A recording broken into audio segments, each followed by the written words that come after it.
என்ன பத்தியும் என்னுடைய கணவரை பத்தியும் நியூஸ்லயும் மீடியாலயும் ஒரு தவறான வதந்தி பரப்பிக்கிட்டு இருக்கிறதுனால அதை பத்தி நான் ஒரு கிளாரிட்டி கொடுக்கறதுக்காகத்தான் நான் இந்த வீடியோ பண்றேன். முதல்ல இந்த வயசுல நான் PhD LLB இன்னும் நிறைய விஷயங்கள் படிச்சுக்கிட்டு இருக்கேன். பிளஸ் என்னுடைய மியூசிக் கரியர் மீதும் ரொம்ப நான் இன்டென்சிவா போக்கஸ் பண்ணிக்கிட்டு இருக்கேன். இதுல ரொம்ப ஸ்ட்ரெஸ் லெவல்ஸ் ஜாஸ்தியானதுனால எனக்கு பல வருஷமாவே சரியான தூக்கம் எனக்கு இல்ல.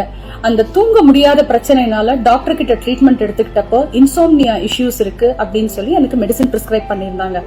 அந்த மெடிசன் அந்த ஒரு பர்டிகுலர் நாள் டோசேஜ் கொஞ்சம் ஜாஸ்தி எடுத்ததுனால அது எனக்கு லங் இன்ஃபெக்ஷன் ஆகி நான் அன்கான்சியஸ் ஸ்டேட்டுக்கு போயிட்டேன். ஆனா இன்னைக்கு நான் உயிரோட திரும்பி வந்து உங்க எல்லார்கிட்டயும் நான் பேசுறேன்னா அதுக்கு ஒரே காரணம் என் கணவர் அன்னைக்கு எனக்காக பட்ட பாடுதான். என்னை காப்பாத்துறதுக்காக அவர் பட்ட கஷ்டம்.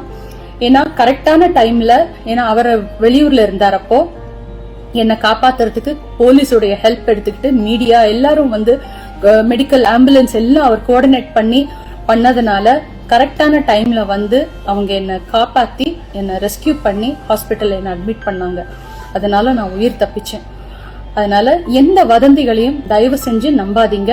எனக்கு பர்சனல் இஷ்யூஸோ ப்ராப்ளம்ஸோ எதுவுமே கிடையாது. கடவுளோட அருள்னால தி பெஸ்ட் திங் எனக்கு நடந்த ஒரு விஷயம், என் வாழ்க்கையில ரொம்ப உன்னதமான அழகான ஒரு அருமையான ஒரு விஷயம், பிரசாத் பிரபாகர் எனக்கு கணவராக கிடைச்சது.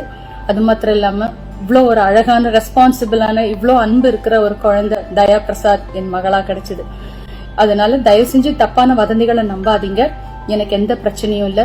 முக்கியமா இந்த தருணத்துல போலீஸ் டிபார்ட்மெண்ட்டுக்கும் மீடியாவுக்கும் என்னுடைய ரசிகர்களுக்கும் எனக்காக நான் நல்லா இருக்கணும்னு நினைச்ச எத்தனையோ உள்ளங்களுக்கும் அவங்க எல்லாருக்கும் என்னுடைய நன்றி. அது மாத்திரம் இல்லாம மியூசிக் ஃப்ரெட்டர்னிட்டியில என்னுடைய சீனியர்ஸ், என்னுடைய கொலீக்ஸ், என்னுடைய ஜூனியர்ஸ் அத்தனை பேரும் எனக்கு காமிச்ச அந்த ஒரு அன்புக்கு நான் என்னென்றைக்கும் நான் வந்து கடமைப்பட்டிருக்கேன். நன்றியோட உங்களுக்கு இருக்கணும்னு நினைக்கிறேன். நீங்க அத்தனை பேரும் காமிச்ச அன்புக்கு நன்றி. உங்களை சீக்கிரமா நான் பாட்டு மூலமா என்டர்டெயின் பண்றதுக்காக இன்னும் 100 வருஷம் வாழ்வேன். உங்களை பாக்குறதுக்காக சீக்கிரம் நிகழ்ச்சிக்காக தயார் பண்ணிக்கிட்டே இருக்கேன். I'll be back soon with absolute normalcy. Thank you so much. Love you all. I'm Kalpana Raghavendra, Prasad Prabhakar's daughter. My ammaki no issues. She's perfectly fine and happy. My amma, she's a singer. She's doing her LLB and also doing her PhD. So Danvalla, she has insomnia. So to treat her insomnia, doctor had prescribed her a tablet and she had consumed that in an overdose. Like she had overdosed slightly. This is not a suicide attempt.